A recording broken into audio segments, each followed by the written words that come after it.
uh, community cop program. You can reach us on Manhattan Neighborhood Network .org, I believe it is. Let me say from the outset that I will be alone today. My three partners, they're all on community cop assignment, and Julian Harper has had a loss in the family, so certainly all of our prayers go out to him for the loss of his father, and to those who know Julian. He loved his father so dearly, and they had a great relationship. So on behalf of 100 Blacks in Law Enforcement, certainly we give our condolences, and we wish your family Godspeed.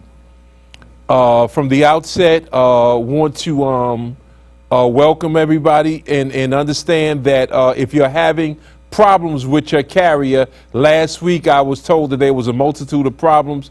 Please call if it's in Brooklyn, if it's in the Bronx.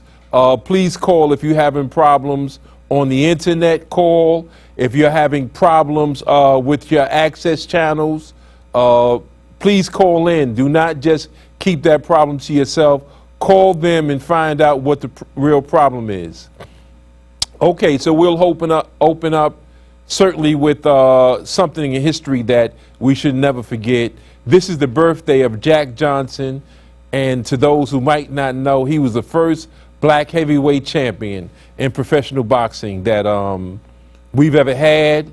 He was a charming, erudite brother who was nothing short of spectacular in and out of the ring.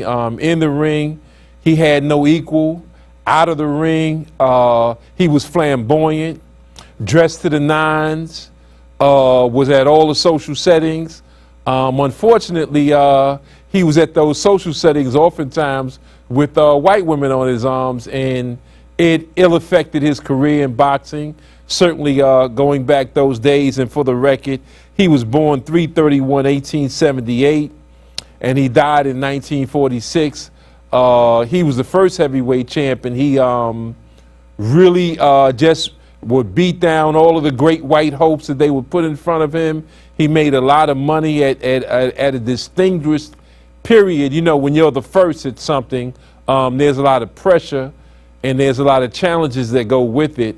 And he handled those challenges well, and eventually had to acquiesce when the federal government came in with the Fugitive Slave Law Act under the Robert Mann, the Mann Act, which was under Robert Mann himself, which was a law to prevent white slavery, white prostitution to occur on a federal level. So when he took a woman that he was not married to across state lines, they used that flimsy excuse to go after him.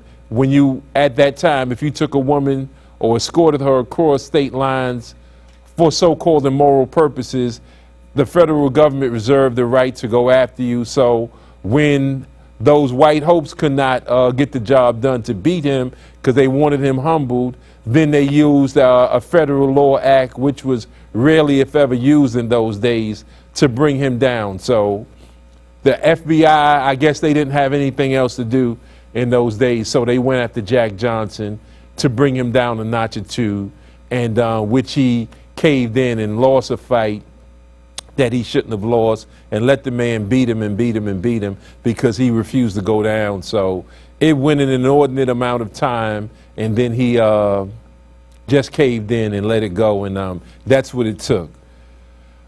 First thing of the day, we'll just say for the record that the president has a task force, and that task force is supposed to be going around the entire country trying to get data relative to unarmed black men being shot, all these high exorbitant amount of arrests, and they're trying to put that on a scale where percentage-wise they can see what's the percentage of the area that's being enforced.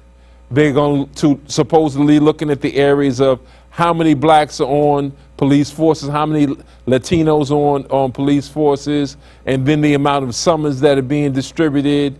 And certainly, of course, it goes without saying, the unarmed black men that are being shot at a high rate. They're trying to look into those and then seek ways to bring those numbers down. Supposedly that's what's going on. And they're trying to develop a database on a federal level, but major police forces have always, over the entire country, they have the numbers. NYPD knows the numbers relative to how many black men have been shot over these last years. How many were armed, how many were unarmed, majority obviously being unarmed. They know the numbers of how many blacks in the police department are being penalized at what rate internally. And these numbers are there, and I suspect that all major police forces have those numbers, and the federal government should gather those numbers. But up to now, they haven't, and they should. But let's see if this task force does even a reasonable facsimile of what it's purporting itself to do. Let's see how that goes. And now we want to look at a little video of a Michigan man who was beat senseless by the police department for literally doing nothing. So if we can cue up that video at this time to show what happened to Floyd Dent in Michigan. Back here in this country, a Michigan man accusing police of excessive force after a traffic stop in January quickly escalated into a beating from several officers who are now under investigation. It was captured on a police dash cam minus the sound. NBC station WDIV in Detroit first broke this story, and our Ann Thompson picks it up tonight. How did this traffic stop on a suburban Detroit street become so violent so fast? Dashcam video from an Inkster police car shows two officers approaching 57-year-old Floyd Dent's vehicle. The first officer has his gun drawn as Dent opens the door. Quickly, he is on the ground, and that first officer appears to put him in a chokehold. Then that officer starts punching Dent in the head 16 times, according to Dent's attorney, as the second officer tries to handcuff Dent. A third officer tasers Dent twice in the stomach and once in the leg. All three officers are white. Dent is African American. I heard somebody in the background say, officer say, tase the EMF. I told him I can't breathe, and he just kept on choking me. For sure. You know, and Dent, who has no criminal record, suffered a fractured eye socket that January night. Today, he told reporters he was not resisting arrest. When someone is beating you in your face, you have to protect yourself. The police report says the officers stopped Dent after seeing him run a stop sign in an area known for drug activity. When Dent failed to stop immediately, police thought he was fleeing and eluding them. When he opened the door, the cops say Dent said to them, "I'll kill you." There is no audio on the tape. The officers' mics were either turned off or not working. A judge dismissed all the charges brought against Dent from that night except one: possession of cocaine. Police say they found a baggie of coke under the passenger seat. The cop who found it years ago was accused and acquitted of planting evidence. I saw him being planted in my car. You saw him do it? Yes. Inkster police are investigating that allegation and the behavior of their own. I was notified that night of the prisoner going to the hospital, and the investigation was ordered immediately, and it's ongoing at this time. As does the question, why did this traffic stop become so violent? Ann Thompson, NBC News, New York. Hey, NBC News fans, thanks for checking out our YouTube channel. Subscribe by clicking on that button down here. If you saw that incident, you saw that at no point did he resist arrest. You saw at no point was there any threat level that had to be assessed seriously. And yet you saw violence only coming, it was a one-way process from the police officers in question. Now the sound has conveniently been lost. All you saw was a video with him down. If there was any evidence to show that he was resisting arrest or was assaulting those police officers, believe me, they would have shown it. There was none. It's literally tantamount to what happened to Eric Garner. But instead of being choked, he was being pummeled, similar to the way they pummeled the black woman who was merely walking on a highway, or the way the other sister, the professor at the University of Phoenix in Arizona, was pummeled. So he was beaten, has no record. To be at his age, where he looked somewhere in the 40s or 50s, no police record, never had a problem with the police department in his life. And so when all else fails, a police officer that had a history of planting drugs on someone turned around and said that he had drugs on him.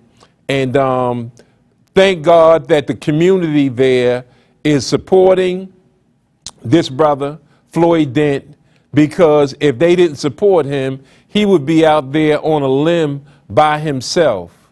We have seen time and time again things like this happen. The local police department, I think they've dropped the assault charges against him, because they initially had charges that he assaulted the police officer, he resisted arrest. Now they're turning it around and trying to maintain the cocaine charge, because if they don't maintain the cocaine charge, then they have nothing, and then it'll look the way apparently as what it is. They have nothing, and he has evidence based on their video that he was beaten senselessly for nothing. Fractured eye socket, blood rolling all down his face, being beaten by one police officer while the other police officer was cuffing him, and then he hears out of nowhere an order saying, you know, tase that MF. These are the things that happen to a black man. This black man is not a criminal. So let's be mindful of things like that. Let's rally our support around those who expose these sorts of things, because if we don't expose it, it's going to keep on continuing to happen. Now, Adil Polanco, a police officer who years ago was fed up with writing summons that weren't true just for work production, just to show work production, just to satisfy a quota. He was fed up with making arrests that weren't true arrests, and that discretion obviously has been taken from police officers and a quota mandated by the NYPD. Well, he was fed up with it, refused to do it, and taped supervisors' instructions telling him that he better do it or else, which is similar to what Schoolcraft did, the same thing, taped unlawful orders. And you do not have to follow unlawful orders, which they didn't. And all hell came to bear on them for not following unlawful orders. So today, I participated in a press conference with, 100 Blacks in Law Enforcement, with Adil Polanco and others, as well as the National Latino Officers Association. We were all there in the spirit of justice and truth. And so the lawsuit will go forth. It's pointing out that these unlawful orders, these illegal quotas, and so much of it is based on race. It is not just to push an economic engine to bring funds into the coffer for the city, but it also has a racial component to it.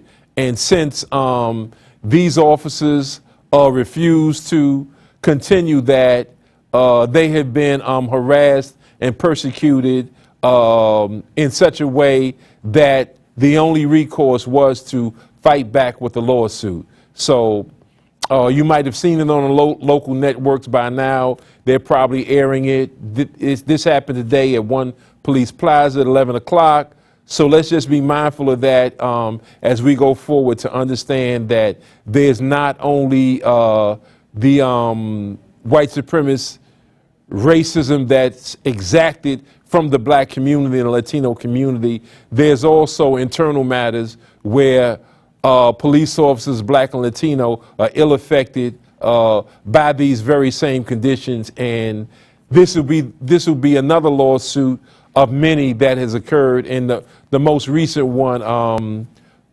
involved not only officers, but the police department settled for like 20 million, something like 21 million, something like that. In any event, it's going on nationwide. It's not just limited here to New York. It's not just Michigan. We saw parallel cases, whether it was California, Arizona, so many other places where these things occur. And this is why a pattern in practice, once you see it, it's historically been there. We know what we've seen over the years in Philadelphia and other places like that. So the Department of Justice has this information. They've seen the same video that we just witnessed just now. Let's see if they come in and can stop this senseless violence that's going on in our community. Next thing, before we go any further, Mumia Abu-Jamal is in intensive care in Pennsylvania. Mumia Abu-Jamal, the great journalist / Black Panther, who was caught up in the COINTELPRO in Philadelphia, and certainly got caught up by that Rizzo machine, the same machine that bombed MOVE. Frank Rizzo is legendary in law enforcement circles for being heavy-handed and brutal, more brutal than even Bull Connor and others, more brutal than even Giuliani, Safer, and Bratton has been, one of the most brutal police commissioners, and he eventually became mayor also. He's one of the most brutal men of all time that wore a uniform. And Mumia Abu-Jamal was snagged in his web and was charged under the, I'd say under the auspices of the Counterintelligence Program, where he did not have a fair trial, and he was charged with the murder of a police officer, even though he lay there on the ground, critically wounded and shot, and they claim that he killed a police officer, and have never been able to prove anything. Even the physical evidence does not lead back to Mumia Abu-Jamal. He should not be toiling in jail as we speak. And unfortunately, at this time, he's in intensive care. We don't know what the circumstances are surrounding it, but we do know that his family is not being allowed to see him. So to those who, if you have a telephone, there's a number that you need to call. You need to call. I'll give you the number. Okay, the number's right here. The number is 717-728-5311. 717-728-5311. Ask for Richard Ellers. He's the Pennsylvania's Department of Corrections Healthcare Director. So he's the Director of Healthcare in Pennsylvania in the Department of Correction. Please call in and demand that at least his family and loved ones be allowed to see him, to make contact, because you never know what's going on. You don't know what they're injecting or what he's being forced to ingest. We don't know what's going on, but ICU is not the place you want to be. So please call that number. I'll say it again, and maybe I'll try to repeat it again before the program ends. 717-728-5311. 717-728-5311. Ask to speak to Richard Ellers. He's the director of the healthcare services in the state of Pennsylvania, because we shouldn't wait till we hear worse news than being in ICU before we get concerned. Let's try to make sure his family can make contact with him as soon as possible. Next order of affairs is Ramsey Orta, who was in court yesterday. Ramsey Orta is the videographer who taped the Eric Garner's murder in Staten Island. You know the story full well, that 24 hours after the medical examiner determined that Eric Garner died as a result of homicide, Ramsey Orta was locked up within 24 hours. So that was the initial payback. Now he's being hit with, and that was for having a weapon which was, it didn't have any rounds in it. So he was charged with that. Now he's being charged with a drug charge. And the drug charge, I think they raided his house and claimed that him and his mother were involved in the selling of drugs. And I don't know what the mother's history is. I'm going to suspect that there's no connection with drugs, but he does not have a history of any connections with drugs. So he got a gun charge initially. Now he's gotten, he got a weapons charge initially. Now it's a drug charge. And they're supposedly holding him in excess of $100,000 bail. I think his bail is $100,000 at this time. So as we speak right now, he's on Rikers Island being detained. And I think he's on somewhat of a food strike, or at least he's not eating the food that is served 3 times a day. I was told that he was living on candy bars that he just buys out of a machine. That's the information someone told me, that he's eating candy bars as we speak. So, and he's lost a lot of weight, and he's already extremely slender built. And so if he's just eating candy bars, his health will probably in all likelihood wane. So let's see what we could do, make the appropriate calls, and find out what's going on with him health-wise. Maybe something could be set up where he can get a decent meal while the community puts together a strategy to bail him out. So let's not forget Ramsey Orta, because we would not know anything about what happened to Eric Garner had it not been for Ramsey Orta.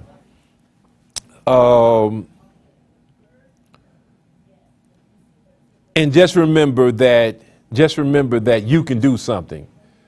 Don't think that you can't do anything. You can do something. Call Rikers Island. Reach out to his family. You can get information by calling the Freedom Party's office. It's I'll give you the number before the show ends. I'll give you the number. I think it's 947. It's 917-947-8994. I'm pretty sure that that's the number. 917. And I'll give you that number before we leave, so that you'll have some information relative what you can do for Ramsey Orta. And again, do not forget Mumia Abu-Jamal, great journalist and writer, Black Panther, one who stood for us, one who all these years had been incarcerated over 30 some odd years and still fighting the good fight, still teaching, still edifying and uplifting our people with critical information from the jail cell. They've tried to kill him several times. But as we speak right now, he's enduring a life sentence. So let's not forget that. And what I'll do, I have a few other things for us to talk about, but we're going to go to the phones. So please put up the telephone number here. Noel Leader will be glad to know that at 5:26, I'm telling them to open up the phones. So please put the number on the screen so that we can start getting calls. And again, if you're experiencing any problems, call your carrier, because last week we missed critical minutes where there was a lot of information being given, and the phones, for whatever the transmission in the early minutes was not there, and we were not able to reach people that we normally reach. And by the way, a side note, tomorrow night, Keisha Forrester, one of the great leaders in United African Movement, will be the keynote. tomorrow night, 7 o'clock at 1061 Atlantic Avenue between Franklin and Classen. So, Nat, if you could put the number up on the board so that we could start the call-in as we speak.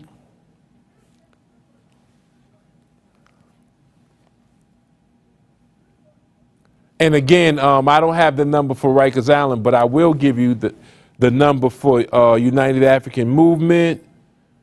And in that way what we can do is as soon as possible, as soon as humanly possible, please reach out and call them. It's very, very critical.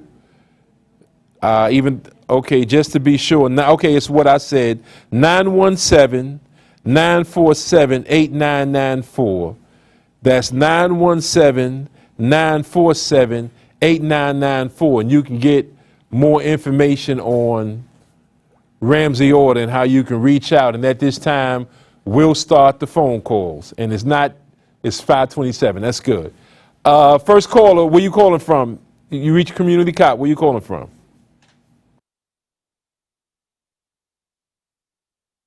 Hello?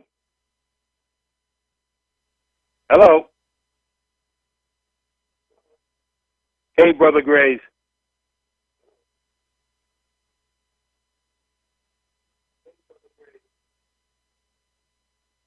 I'm doing all right. I'm calling from Harlem. I just lost my sound, but I just want to let you know. In that Michigan thing, it's also interesting to note that the cop that had that brother in the chokehold claims that he was bitten, and that's why he was hitting the guy upside the head. Clearly, you can see that did not take place.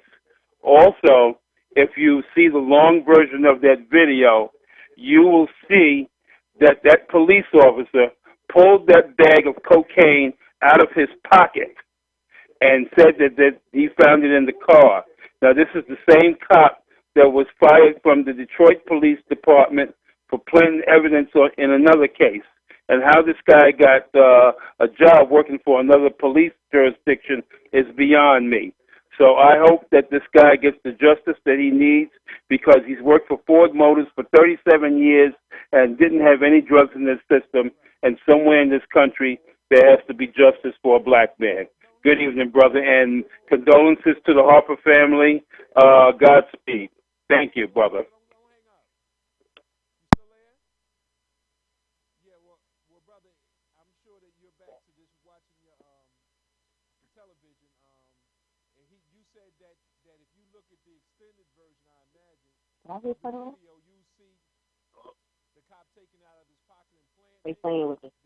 That's critical. So if that's what exactly you said, please if you can call back with that information, because that's critical. If on some angle you could see the cop taking it out of his pocket and planting it, then we need to know that. Next caller, welcome to Community Cop. Where you calling from? Can't hear out here. Can you hear me? Can you speak up a little bit? Turn it up. Turn it up. This is the Pat from Brooklyn. Okay, good. Go. Okay. Sure, I can speak up. No, we good. Can you We hear good. me now? I hear you fine now. Okay, Yes. good enough. Once again, Brother Graves, it's always wonderful listening to your show. The first thing I want to speak on is the Ramsey Orta. Since he's been incarcerated, he does look bad. He wasn't a big brother from the beginning, but his health is diminishing. And his supporters who came to court yesterday, they clearly see that he really looks distressed physically. And that was one of the things that was being discussed about Brother Orta. Right. The second thing I want the community to know, that the United African Movement and the Freedom Party is honoring the legacy of Dr. Ben Yakamin.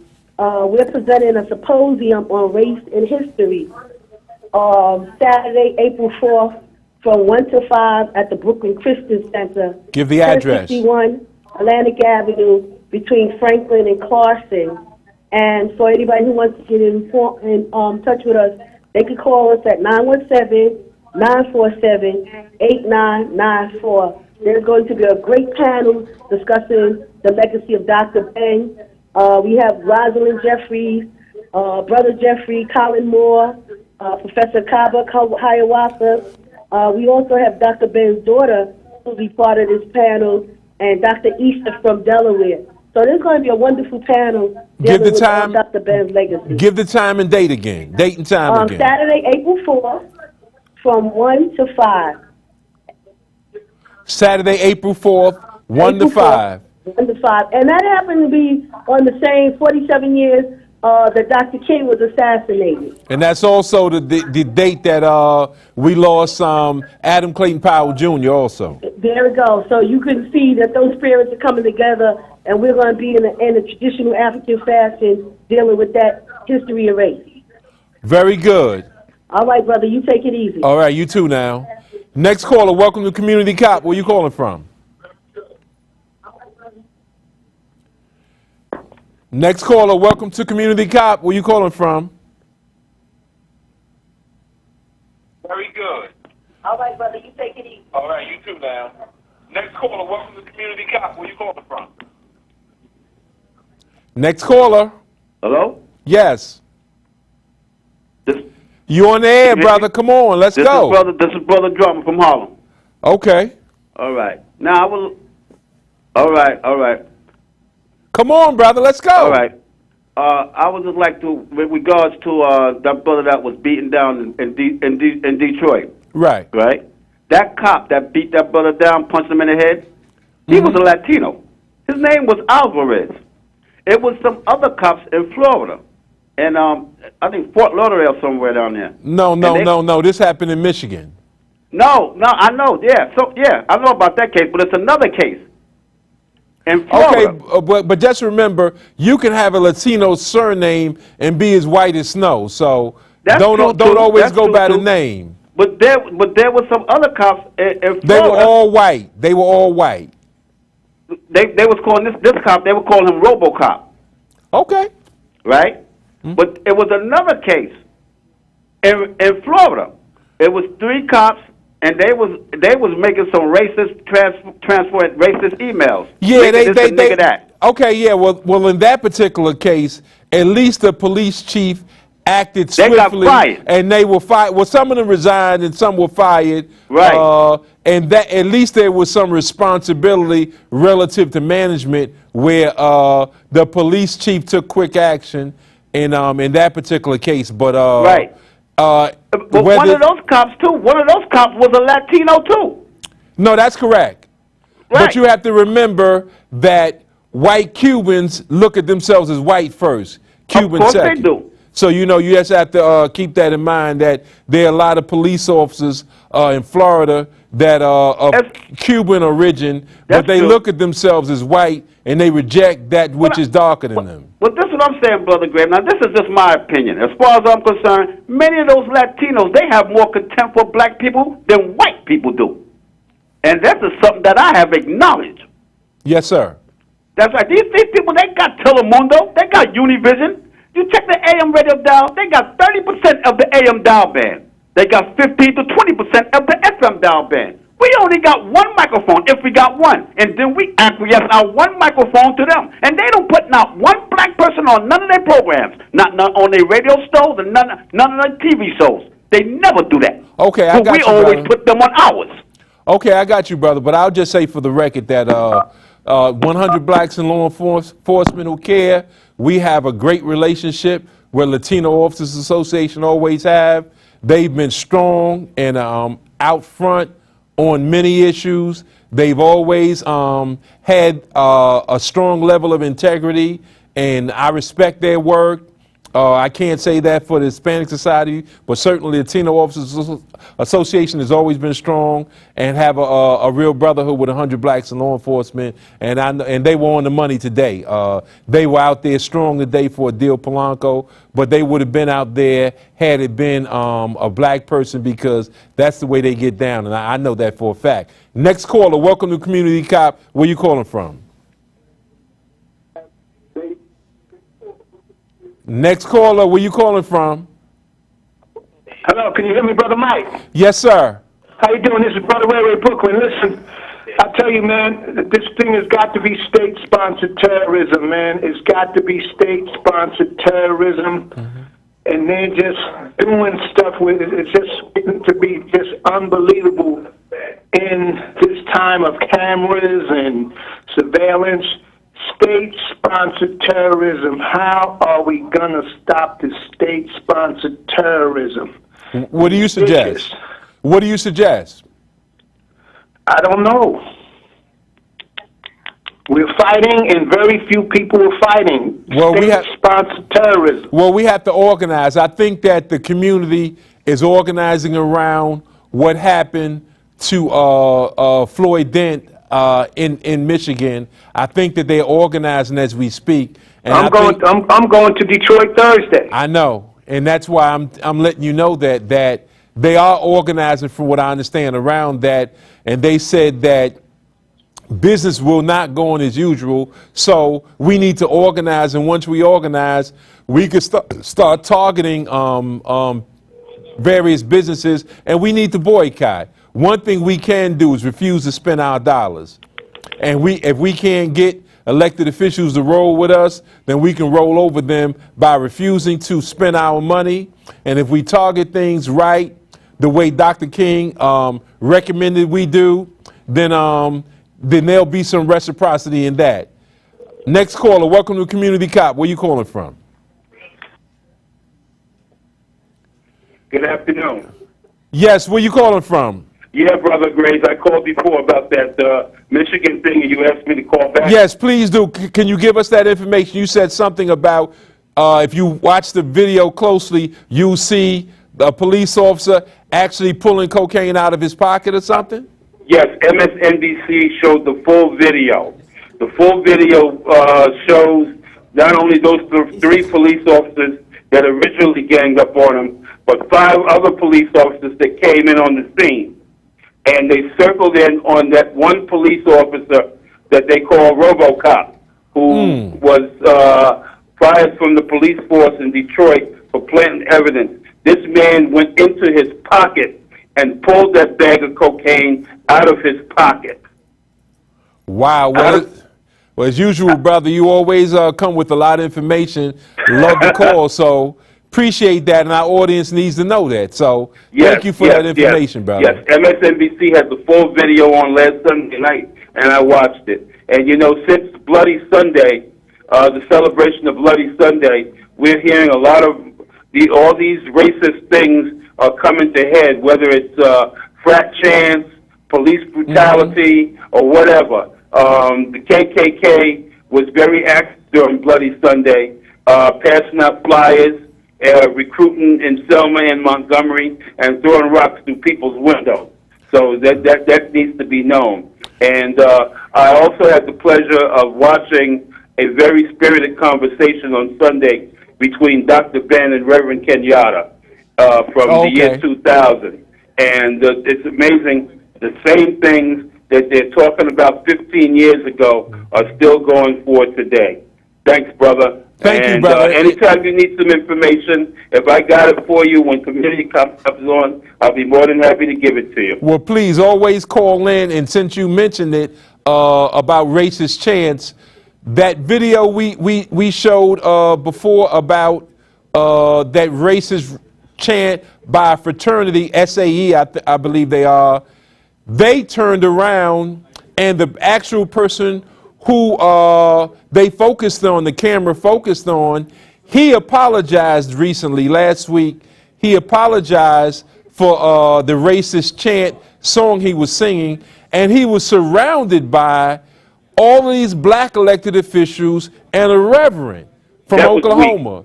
Now think about it. Why would they have black elected officials not securing some real information before they say that they accept his apology? He did not tell them the nature of where he learned this song. They asked. He wasn't forthcoming to tell them that, and they found out that at their national convention, where all those fraternal orders come together, SAE, that they sing it there also. Well, one thing I did learn from that video, from that news conference, not only was it weak But I hope that guy has a day job because acting is definitely not in his future. Thank you, brother. Thank you so much, and please continue to call. Next You got caller. Thank you, brother. Next caller. Welcome to Community Cop. Where you calling from? How you doing there, Brother Gray? This is Keisha Uncle. Oh, well, brother, I know you're going to go to see her tomorrow night. She's the keynote Yes, I speaker will, beloved. at United I will be African there. Movement, brother. Yes, sir, no doubt, no doubt. You know, you spoke about Barack Obama and his Task force. For task to see Yeah. what is happening in communities. And that's beautiful, brother. But we as a people, unless we turn to each other and begin to love and respect and honor and die for each other, we're going to have a hard time getting some justice. Our forefathers, they sat down with Abraham Lincoln and said, look here, we want this and this if you wanted to help you with the Civil War. And then we went out and fought for our Civil War. And that's the same type of heart we got to have on this country right here. We can't be wanting, I don't know how can I go to Iraq and be angry at ISIS, but I ain't angry at the cops that kill us over here. You know what I'm saying? No, you're right. And so and I hope and that there. we can turn to each other, as the Bible said. My people die for lack of knowledge, and also That's right. It says there, I will turn the hearts of the father back to the children's hearts back to the father. That's what's got to be happening, because in our slavery from the continent of Africa to the United States and any place else we bow down to Christmas trees and crosses and Easter bunnies. And it's a shame. You're right, and I thank you so much for that call. But back then we had real leaders. Fred Douglass and them guys were real leaders. They were not millionaires. That's right. They were not using the civil rights movement and turned it into a civil rights business and becoming millionaires and on TV all day and radio every day, making millions of dollars off of civil rights, and yet not fighting for justice. So they weren't faking moves back then. They were real. Yes, they were, but I don't see many of them today, and I miss today. Yes, sir. I'm glad you called, and I'm glad for bringing that out. And you better see your niece tomorrow night, because she going to bring it. She going to bring it. Next caller, welcome to Community Cop. Where you calling from? Next caller. From Manhattan. Oh, Manhattan. All right, go, brother. Yeah, I just wanted to say, bring in a little international news. The three people, the white girl, the white boy, and there was a black guy who this white girl got raped and killed. The black guy got 30 years. The white girl goes free. The white guy goes free. So I'm just telling you, they were having trysts and sex and drugs. It just shows you one more time the dark-skinned brother goes to prison, whereas the white girl goes free and the white boy goes free. It is what it is. So when you're out there partying with your white friends, just remember one thing. Around the world, you're black. Think about that. Thank you for the call, brother. Next caller, welcome to Community Cop. Where you calling from? Next caller, where you calling from?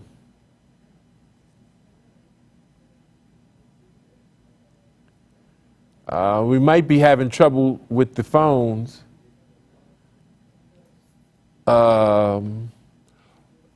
Next caller, where you calling from?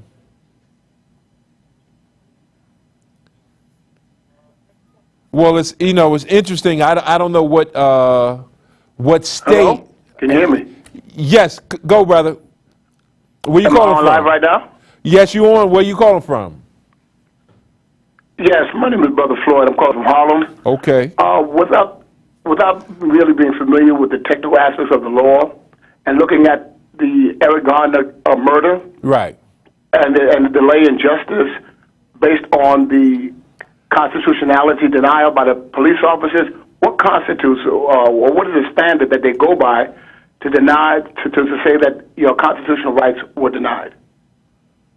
Well, they don't have a standard that they'll say your constitutional rights were denied. They'll say it doesn't, based on the evidence, it doesn't meet a certain standard or criteria. So you have constitutional rights, but let's say, for example, the Department of Justice has not indicted anyone in Ferguson.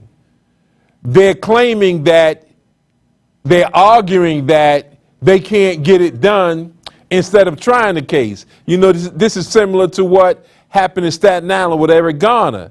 The district attorney said, basically claimed that he couldn't win the case and argued that in the grand jury. Same thing in Ferguson. They argued the merits of the case in the grand jury because they were trying to torpedo the case. They were trying to let the true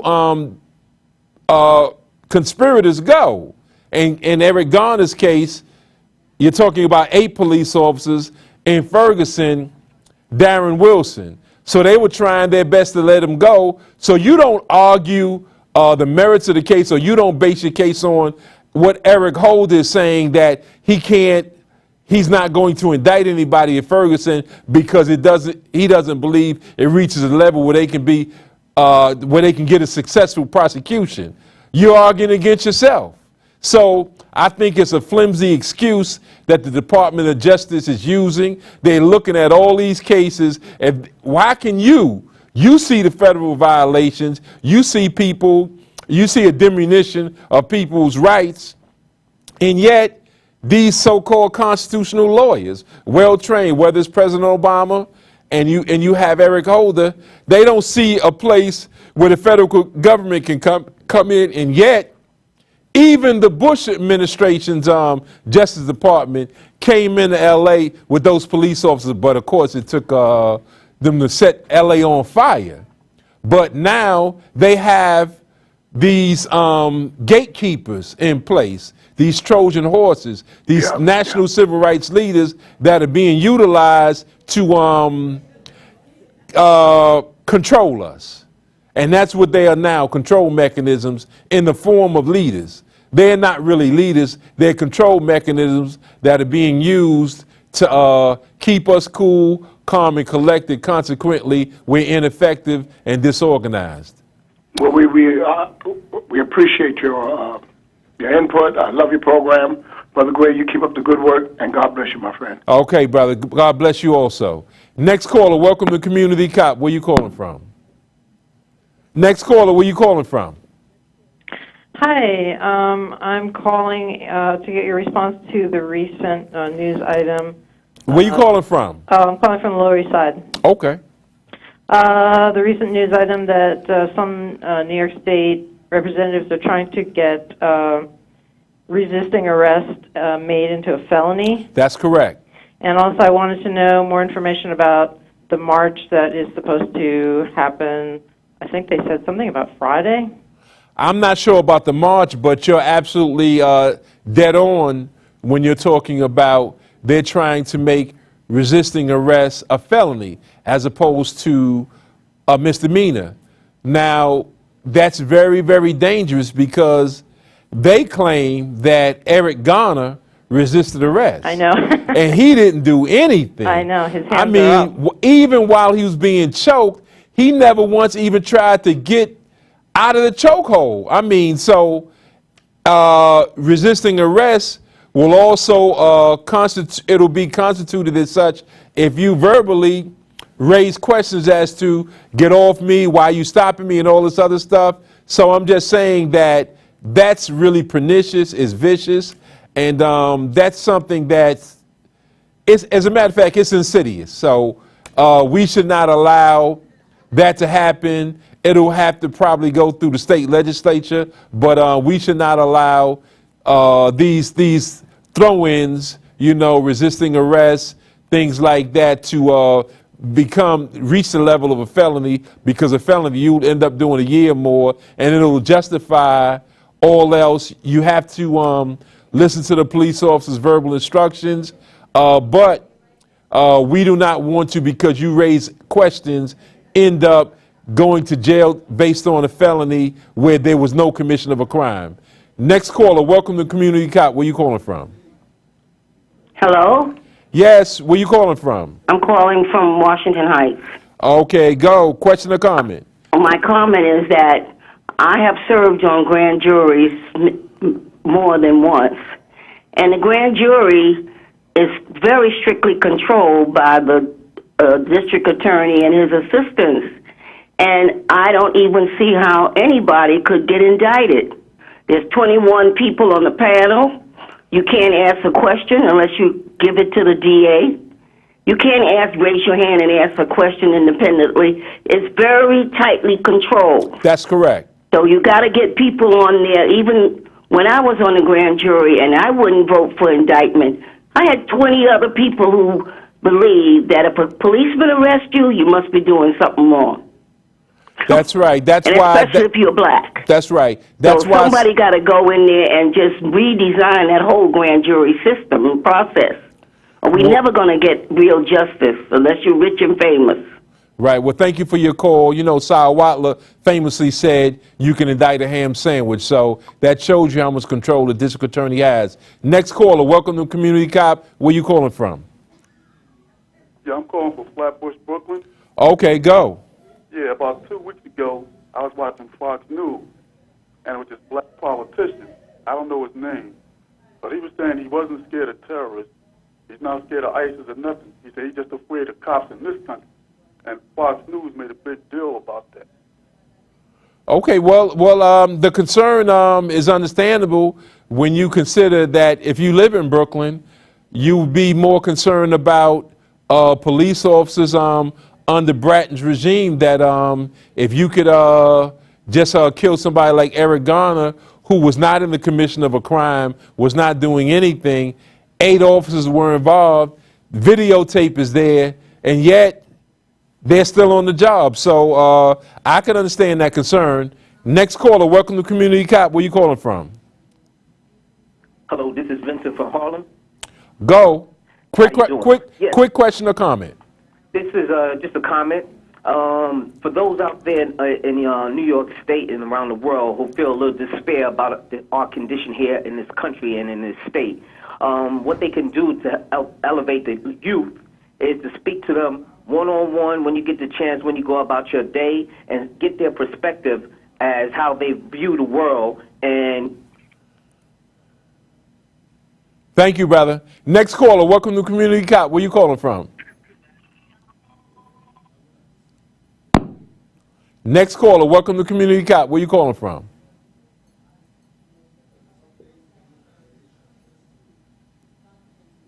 Next caller. Okay, maybe we having a problem. Maybe we're experiencing problems with the phone. We obviously we are having problems with the phone. So I would just say that certainly our position appears to be destitute. Some have lost hope.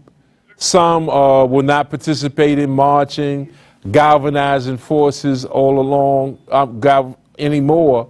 However, you know, Noel Leader always likes to quote Kwame Ture, then known as Stokely Carmichael years ago, in saying, "We're not poor, we're poorly organized."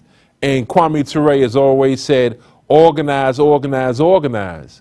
So we have to organize, even if you see leaders that are not leading the way you see fit. Try to find an organization that you like, that really stands for something that you believe in. If you don't see that organization, then start your own. Start it on your block, start it at your house of worship, start it at wherever you congregate at, and develop that. And the leader that you're looking for might be yourself, because maybe you can get it done. I'm sure you can, because some of the greatest leaders we've ever produced, they don't have letters behind their name. They were not sponsored by corporations.